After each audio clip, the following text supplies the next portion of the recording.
Previously on JJ Drones. Yesterday when we were driving through Curry, Minnesota, we saw a railroad museum.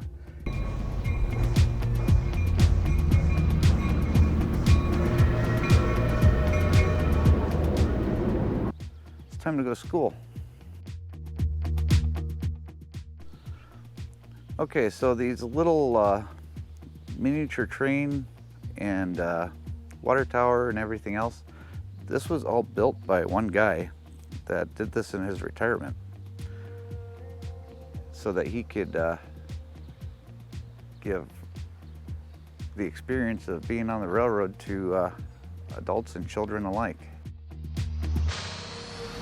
Now my wheels in motion and my windows open with the wind blowing in my hair.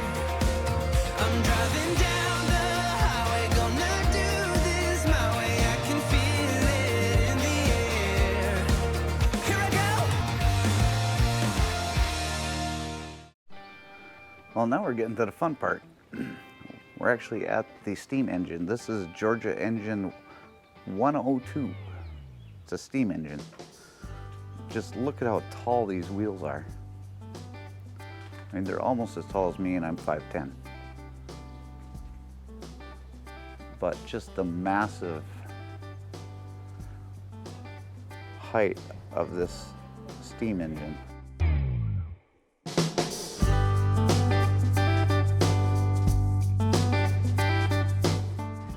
And then if we go back here, you can actually see the old boiler.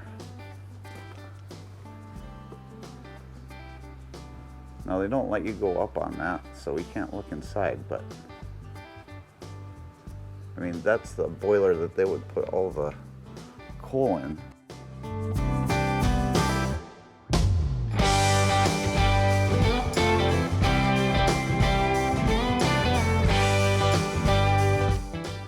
And obviously that coal would heat up the water, which would create steam, which would make these giant wheels turn.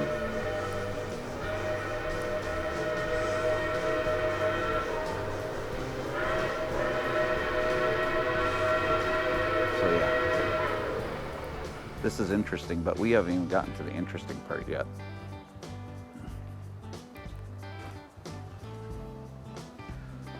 And look at those massive lights up top. Now I'm guessing that these are for track repairs, which are really interesting. Now this is where we get to the very, very interesting part. This is the Chicago, St. Paul, Minneapolis, and Omaha turntable. And what they would do is they would put the engine on this turntable, and then they've got these posts here, and they would have one on this side, and then there's one over on the other side, and then they'd have a couple guys grab hold of this, and they would push it, and they would push it so that the train would go from there to here or to there. I mean, can you imagine the strength that you would have to push that to get that train to move? And looking on here, I mean, there's only a couple guys doing it. 1, 2, 3, 4, 5 in the pictures here. So they had the railroad, this was the end of the line, and they couldn't figure out what they were gonna do to get the train to go back in the other direction. So they built this turntable, and that was their solution, and it worked. So that's really, really cool. Now we have a tiny little locomotive here from 1942. It's a switcher engine. This looks like the living quarters. And it is. Look, we got, see up there? That bunk there. bunk there.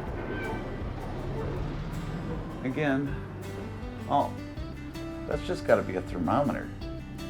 Okay, I don't think that's for pressure. I think that's a thermometer. Got another cook stove or wood burning stove right there. More coffee. Then you have a desk. A couple oil lamps there. Some benches for people to sit. Looks like you even got something up here. Looks like that's for a stretcher if somebody gets injured. Right there. Oh, and there's one of those lanterns.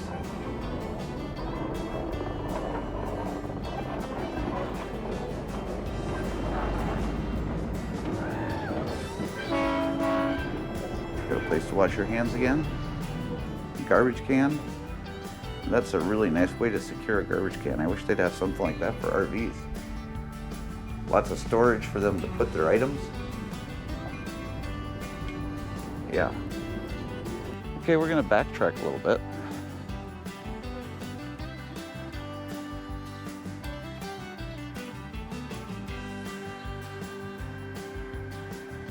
Now we come to this huge building up here.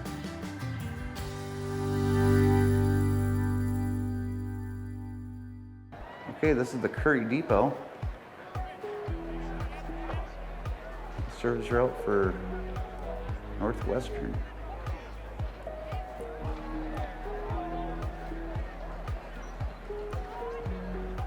Some old benches. Sorry, the lighting in here isn't the best.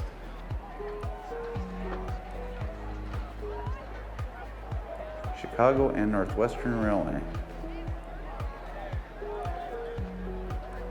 That is a picture of the train that is outside.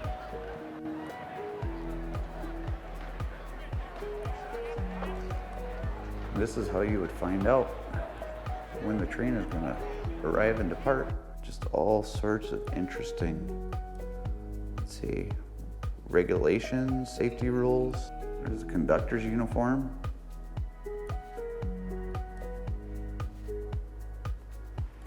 A couple of lanterns down here. Somebody's diploma from a telegraph institute. And then that looks like a lock for like a lockout takeout type thing. Oh, check this out. All sorts of locks over here. We got the old time scale. I've actually used one like that before.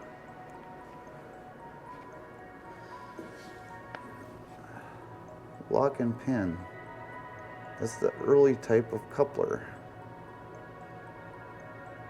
You would lose your fingers most times, it sounds like. And then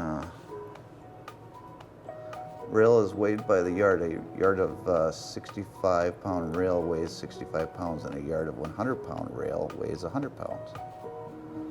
And it looks like there's a bunch of seals back there. Those are the type of seals that we use on semis.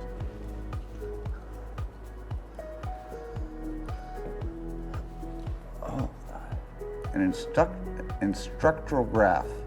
Say that 3 times real fast.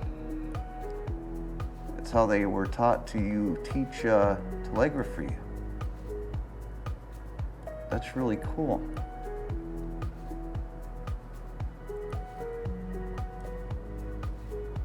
And then insulators were used on the telegraph poles.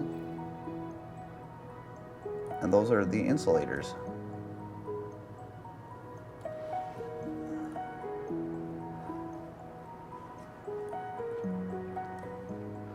And then it looks like they have a model railroad here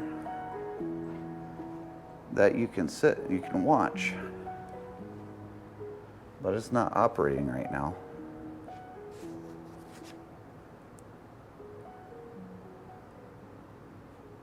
They put a lot of work into that. Made it look just like the facility here. We've got some more model rail cars. We've got oil cans. You got a yardstick, it looks like. It's a switch broom.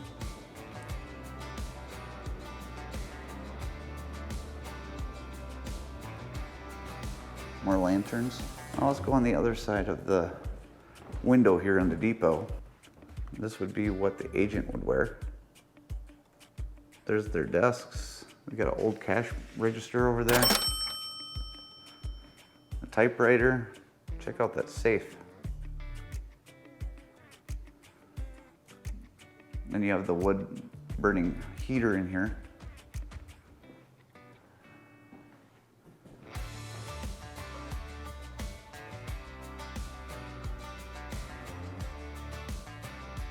This place is just fascinating. And this looks like a general waiting area.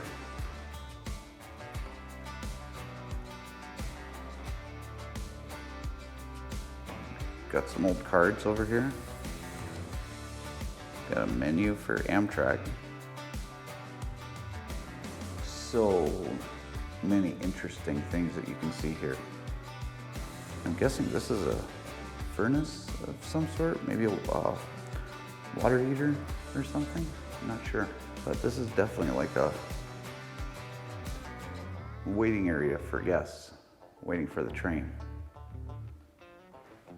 Either that or for the cruise.